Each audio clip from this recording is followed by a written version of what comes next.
I'm Mehdi Hassan. You're watching the Zateo post-vice presidential debate discussion. We're going to be debating the debate that some of you may have just watched, an hour, 45 minutes of J.D. Vance, Senator from Ohio, Donald Trump's running mate, against Tim Walz, governor of Minnesota, Kamala Harris's running mate. I had a lot of objections to this debate, you might be shocked to hear. But I will go through them, both the way that Tim Walz treated J.D. Vance and how the moderators of CBS News behaved. But I've got some great guests coming up. We're going to have Danielle Moody joining us shortly.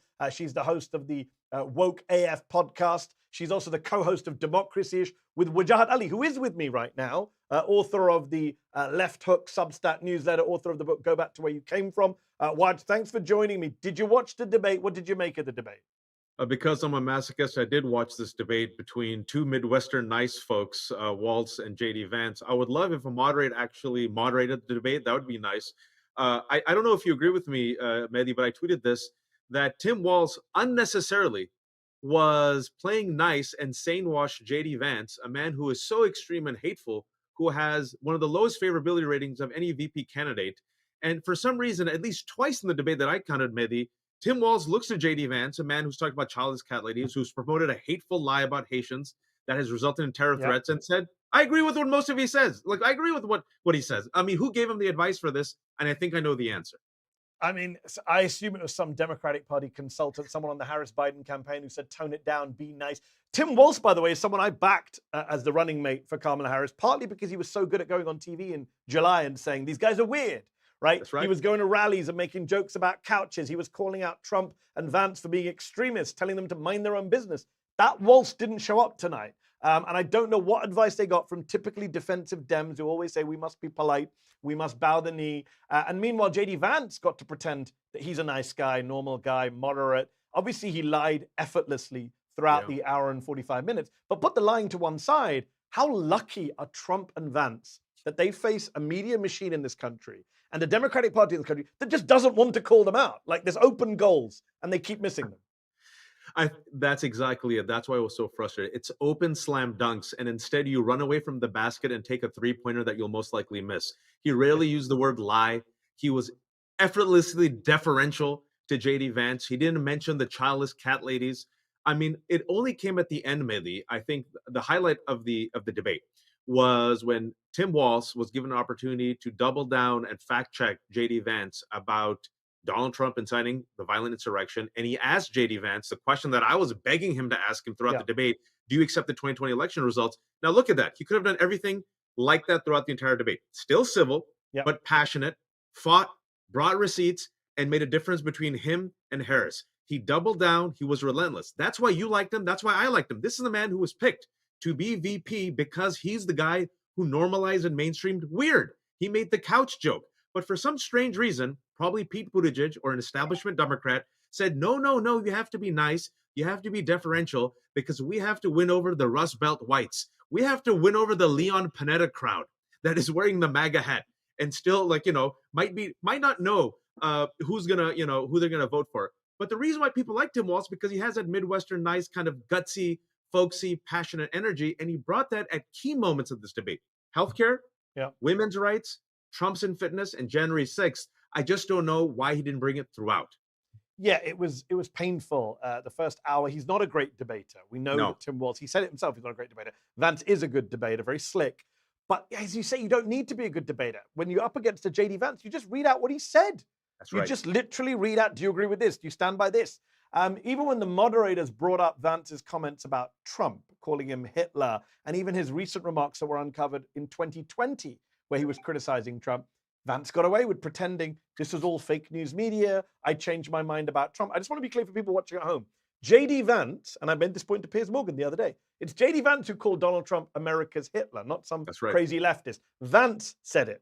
He called him a Hitler. He said, I interviewed J.D. Vance, Waj, back at Al Jazeera in 2016. He said he's taking people to a dark place. He's anti-immigrant. He's scaring Muslims.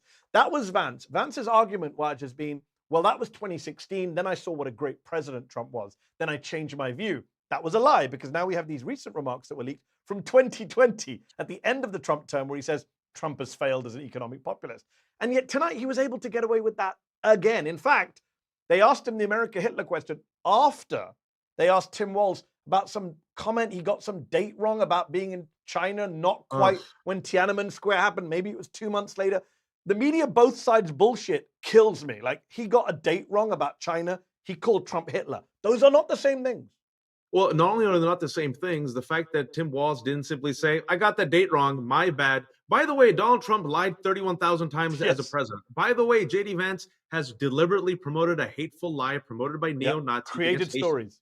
But then he did this nonsense answer because he got overcooked by a Democratic establishment trainer who said, hey, you have to win over folks. And now Axios, I rarely swear, unlike you, Mehdi. I actually swear it on Twitter just now. And Axios leads with, look at what Axios just tweeted. Tim Walz fumbles Tiananmen Square answer. I'm like, what the F are you talking about? Who gives a shit? Pardon me if I swear. The other guy said he wouldn't certify an election and wouldn't say that Donald Trump lost. Like, that should have been, first of all, at 9:01 p.m. That should have been the moderator's opening question.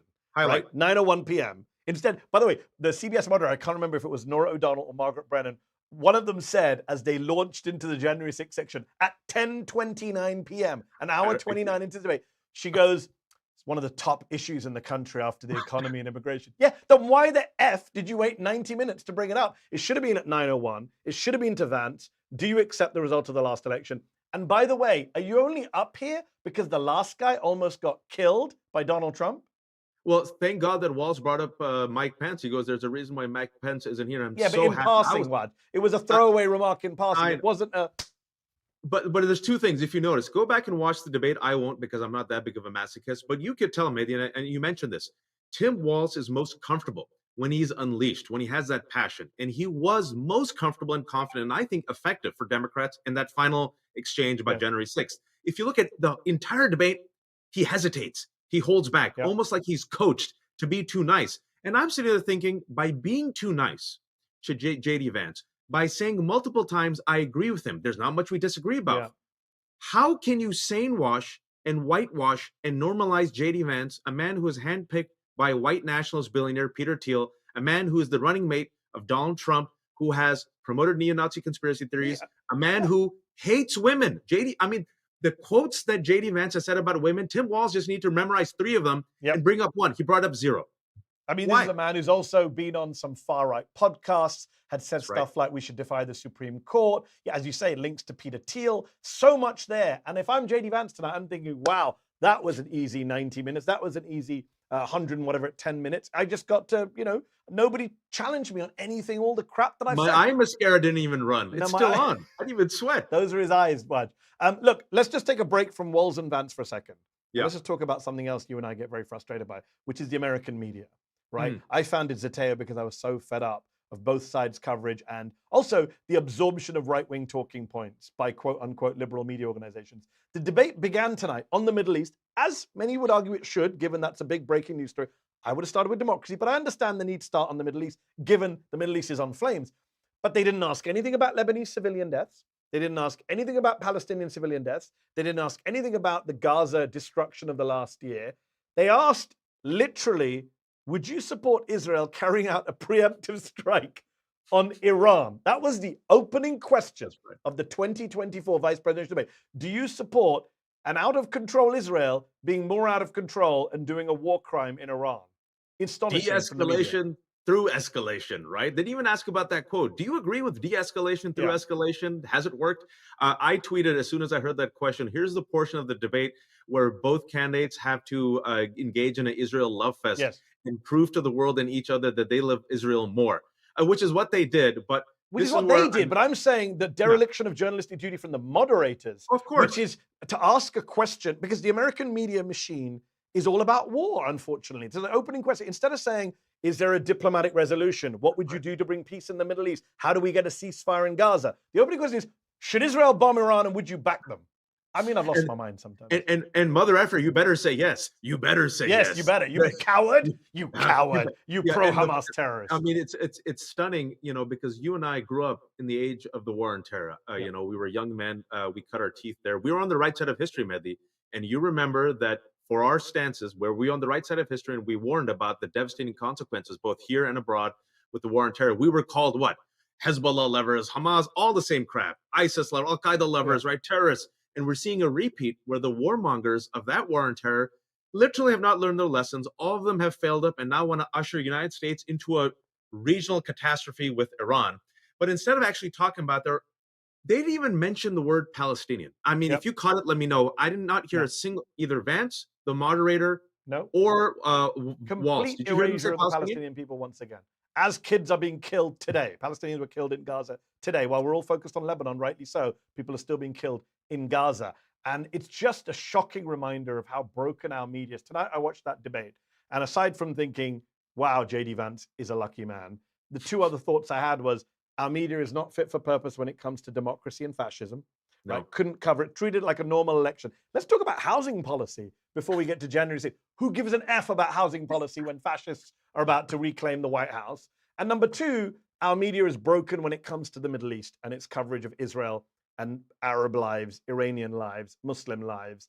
500 people killed in Beirut last week. No mention. It killed across Lebanon, in fact, last week. No mention of that.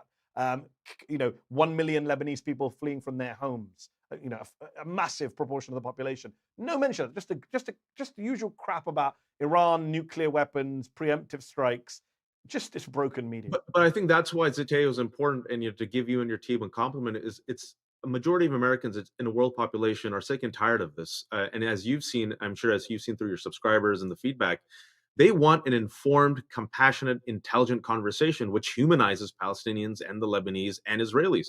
And it's missing. It's missing in corporate establishment media, especially, like you said, with today's horrific events, which are on the heels of a 1 year worth of Israel committing a genocide and war crimes in Gaza that has led to 42,000 Palestinians being killed. You can have a robust conversation and discussion about this, but you have to have informed, intelligent moderators willing to actually ask these questions, right? But they didn't touch that. Instead, what they do is set the parameters where the only person who apparently is patriotic or American enough is that person who will unconditionally support Israel's belligerence towards Iran. And if Israel, attacks Iran, will you agree with it or not? This is the litmus test. Literally, that was the litmus test from the first question. Both of them said, yes, we unconditionally support Israel. And then Tim Walz had to pivot. And I also wanted to mention the failure of the moderators. Another big question that just makes me incensed, Mehdi, for the past year is about 3 or 4 times in these town halls and debates, this has been allowed to go unchecked.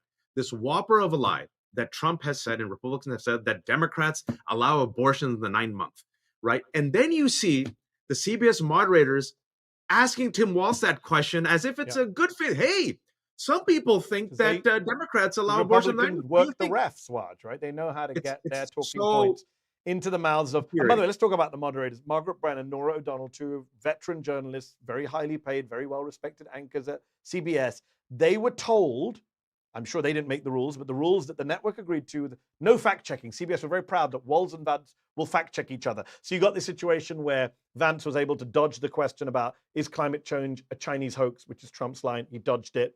Are you going to separate families, parents from their families at the border again, which Trump did last time, which everyone's memory hold, a complete crime. He dodged that question as well, dodged a bunch of questions. But then there was a moment where Margaret Brennan decided to go, yeah, I am a journalist. I'm going to step in and just point out that Haitian migrants are not there illegally in Springfield, Ohio. This is the lie that Vance created that you mentioned earlier. She said they're not illegal. They're here under TPS, temporary protected status. It's a legal program. They're not illegal. That's all she said. Vance lost it, started whining, and he said, and I quote, the rules were you guys weren't going to fact check. And separate to the point that they had to switch off his microphone as he tried to talk over these 2 women. I just got to read that line out again. The rules were you guys weren't going to fact check. This is the world we live in today, Waj, where one political party gets mad at the idea of fact checking. For me, that tells you everything. Well, I mean, my whole question, again, as I started this conversation is, what's moderation? We might as well just have AI, a screen, keep time and ask questions. We don't need humans. I mean, what's the point, right? And the fact that he complained and what happens, like you said, you mentioned the word working the refs, right? That verb. For those who don't know, in the media, that means when the right wing complains against media institutions, it influences the umpire. So now the umpire who is doing his or her job now says, oh no, I don't want to be perceived as biased. So it always moves the Overton window to the right. It shifts the conversation to make it amenable to the right wing and its lies. And also, I want to say here, I was very upset.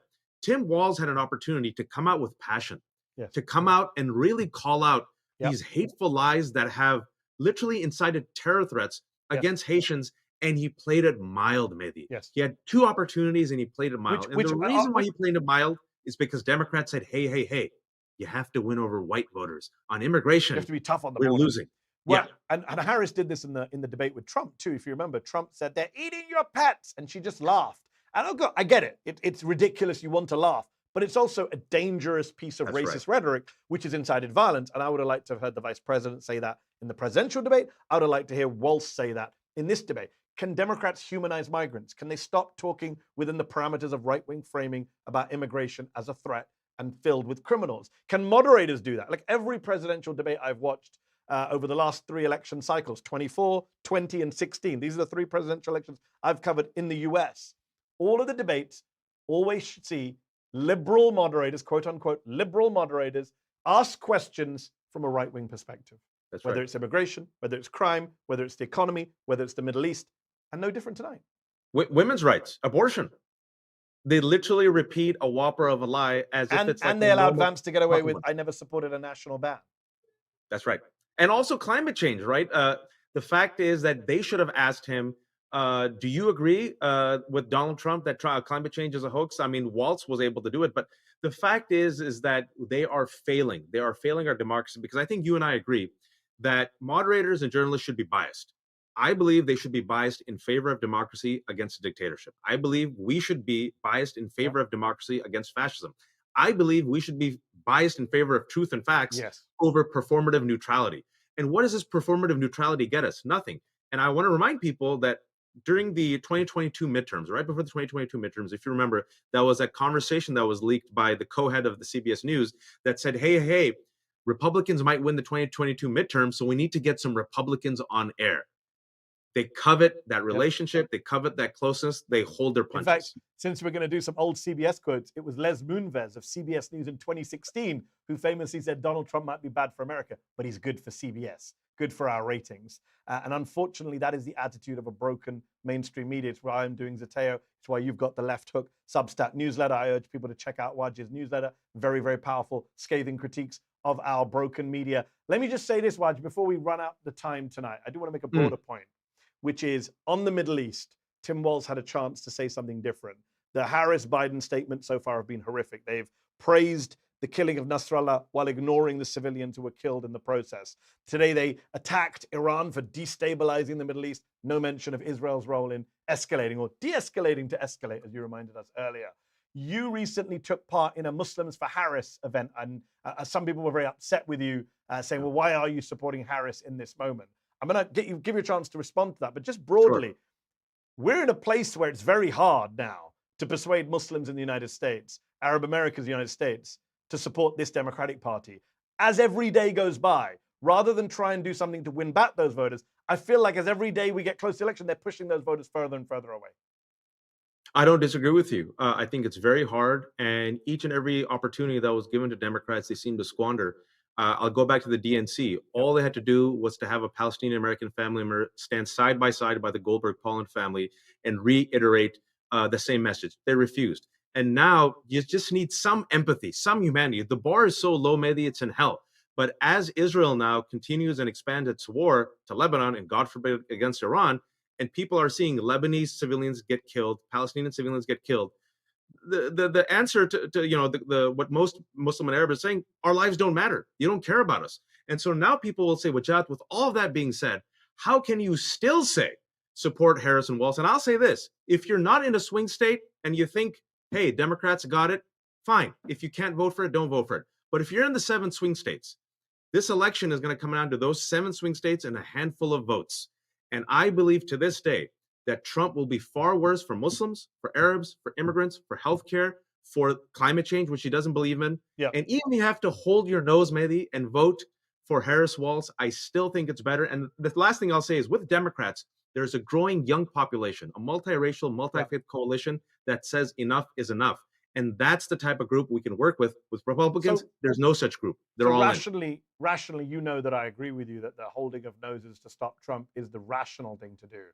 But emotionally, and most people don't vote rationally, they vote emotionally. Emotionally, you understand that for a lot of people, this can't do it. And I'm getting to this point now, as every day of barbarism builds, when I see the statements from Biden and Harris refusing to acknowledge that any civilians were killed in Lebanon. Like none. Just Waj, I'm sure you saw this on social media. People were pointing out that in 2002, George W. Bush condemned Israel for killing a Hamas leader, which also killed 8 kids. And even George W. Bush said that was heavy-handed. We don't agree with this. How we've moved 22 years later, where Biden, Harris, Trudeau, Starmer in the UK, this is great, justice against Hezbollah. No mention of all the quote-unquote collateral damage. When I see that, obviously, it pisses me off. I'm sure it pisses you off. And I don't understand why Democrats don't see what they are doing. And I know they're going to try and scapegoat Muslims and minorities if/when they lose. And sorry, but they're bringing this on themselves at this point.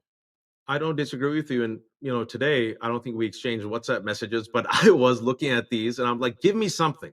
Nothing. Some humanity. Nothing. Some empathy. Nothing. By the way, Donald Trump is smart enough, despite him being one of the dumbest people I know, his campaign is smart enough to run ads immediately after Harris's statement, where they ran an ad leaning into the fact that the world is on fire, the Middle East is on flames, she's not competent, Biden's not competent. What did the Democrats think would happen when a war escalated a few weeks out from an election? So I think Jeet here of The Nation tweeted today that Joe Biden just October surprised his own candidate, which I thought was a perfect distillation of what we got to. Like, this is the October surprise, but you brought it on yourselves. You had a year. Let me take it a step further. Joe Biden tries to help Kamala Harris by doing an October surprise and hurting her by unconditionally supporting Bibi, who has openly wanted Trump to win. Yeah, that's literally insanity. You can follow the logic. That's the logic. And I think Joe Biden still is like haunted by the ghost of Golda Meir, and before he dies, he wants to please her and thinks that, like, committing himself to this failed course of action will finally be the cap. But he doesn't realize Bibi has played him like a fiddle. Every single red line that Biden has laid down for Bibi has crossed. If I may, real quick, Biden says 2 states. Bibi said, nah, I take credit for no 2 states. Biden said no occupation. He says no occupation. Biden said no settlements, more settlements. Biden said do not bomb Rafah. Bibi says, here I am going to bomb Rafah. Biden said, don't kill civilians. I'm going to kill the staff of World Central Kitchen. Every single step of the way, Netanyahu has played Biden like a fiddle. Biden looks weak. He looks impotent. He looks incompetent. And I do not know why he's still beholden to one of the most unpopular leaders, a war criminal, Netanyahu, where 80% of his own population hates him. Joe Biden, like Dwight Eisenhower and Ronald Reagan before him, can still pick up the phone, can still be the superpower of the world and say, I want this to end. And I'm going to stop sending you arms. But he doesn't. And maybe win Michigan in the process. He, you said that Biden is, thinking about the ghost of Golda Meir. I worry about Kamala Harris and the ghost of Hubert Humphrey, 1968. He waited till September the 30th to disown LBJ in the war in Vietnam. His poll ratings went up. It was too late. He lost to Nixon by, I think, 0.5 percentage point. September 30th has come and gone, Waj, and Kamala Harris has still not disowned Joe Biden or Benjamin Netanyahu. And I do worry about what's going to happen in these swing states. I do worry what's going to happen when Trump carries on weaponizing this war in the Middle East. I would remind all our viewers, Trump isn't going to make things better. Jared Kushner tweeted just a couple of days ago that Israel should be allowed to finish the job. This is the same Jared Kushner whose bed Benjamin Netanyahu slept in without Kushner when Kushner was a child. We have some very, very bad choices on the Middle East. And when it comes to the debate tonight, we actually had a lot of choices between Vance and Walz. But I think, to sum up on my end, the moderators botched it in terms of framing that choice, and Walz botched it in terms of making that clear choice. Do you agree? Yeah, I agree. I think it was a wash at the end. I think because JD Vance is so unlikable. And I think the 2020 question hurt Vance. I think that one moment did hurt him. And that was the highlight. I'll tell you, the highlights for Walz, which barely gave him the edge. He's more likable. JD Vance has one of the lowest favorability ratings of any VP candidate in the past 40 years.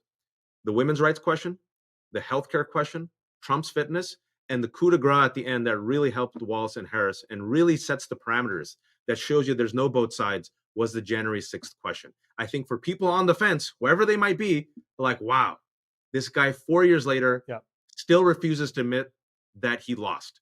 I'll go with Harris Walz. I should point out to our viewers that just earlier today, Donald Trump was asked by the media at a rally, will he accept the results of the election? And he said, I'll tell you in 33 days. This is a man who is unfit for office. It is simple as that. And his vice presidential candidate is also unfit for office. But we live in a both sides America. So, hey, they got a good chance of winning in a few weeks. Waj, we will have to leave it there. Thank you so much for joining us on this YouTube Live. We had some technical issues after the presidential debate when you were going to join us then. Thank you for joining us tonight. Daniel Moody couldn't join us tonight, but I think Waj and I covered a lot. If you're not a subscriber to Waj's newsletter, please do sign up to the Left Hook Substack newsletter. But also, of course, Zateo. Are you subscribed? I know you're watching on YouTube right now, but you need to subscribe to Zateo. You get a lot more content, both on YouTube and over at zateo.com. So do subscribe, support independent journalism. You saw how shit the mainstream version is tonight, so back us going forward. Good night.